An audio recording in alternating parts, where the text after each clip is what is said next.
زميلنا أحمد الجمال يطلعنا على آخر الأخبار ومستجدات الأحداث من هناك. أحمد مساء الخير. مساء الخير شريف. أرجو أن تطلعنا أحمد على آخر المستجدات من عندك. نعم، بدأت فعاليات الاحتفال بالذكرى الثانية لثورة 25 يناير في بورسعيد عقب صلاة الجمعة مباشرة، حيث خرج من أكثر من 6 مساجد في مناطق متفرقة من بورسعيد مسيرات متعددة، وحددوا مكان التقاء كل المسيرات أمام مسجد مريم. نحن الآن أمام مسجد مريم القطرية بحي المناخ، وتتجمع حوله كل مسيرات بورسعيد التي خرجت في الذكرى الثانية لثورة 25 يناير.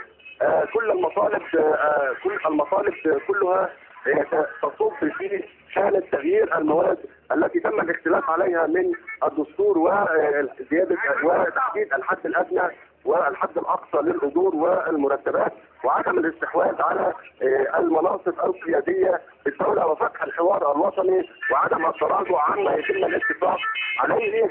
المسيرات الآن تخرج في أعداد حاشدة خرجت من أمام مسجد مريم إلى شارع سعد زغلول في اتجاهين إلى ميدان المنشية. يشارك في المسيرات جميع القوى السياسية والوطنية،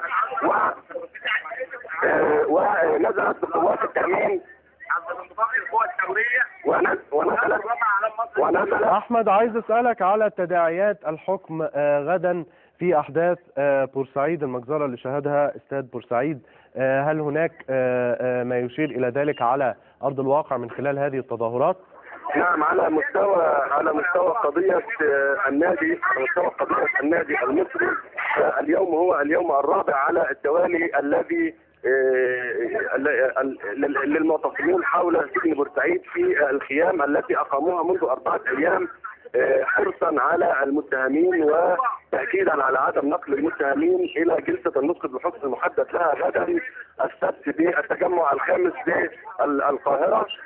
هم الآن يؤكدون أنهم لن يشاركوا في أي فعاليات من فعاليات الثورة، ويعني حدثت بعض المناوشات بينهم وبين بعض شباب الثورة على أنهم يريدون أن كل القوى السياسية والقوى الحزبية في بورسعيد تتجه إلى قضية واحدة، وهي قضية الألتراس. ولكن يبدو أن التجمعات الأكثر شديد هي لألتراس النادي المصري وجميع روابط النادي المصري التي على ما أعتقد تتسوق جميع التظاهرات إلى سجن بورسعيد الآن. هو ده اللي أنا كنت عايز أسألك عنه، أخبار المعتصمين إيه في سجن بورسعيد؟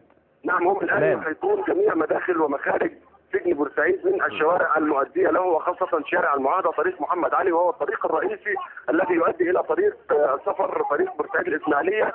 هم الآن يحيطون محيط السجن تماما، وأقاموا منصة ومكبرات للصوت، وأكدوا على عزمهم الاستمرار في اعتصامهم حتى النطق بالحكم. حتى وإن تأجل النطق بالحكم فهم أيضا أكدوا أنهم لن يتركوا المكان إلا بعد النطق بالحكم إذا تأجل غدا السبت 26 من يناير، وهو الموعد المحدد للنطق بالحكم في جلسة في قضية النادي. شكرا ليك أحمد جمال من بورسعيد، أطلعنا على آخر التطورات في بورسعيد. نعود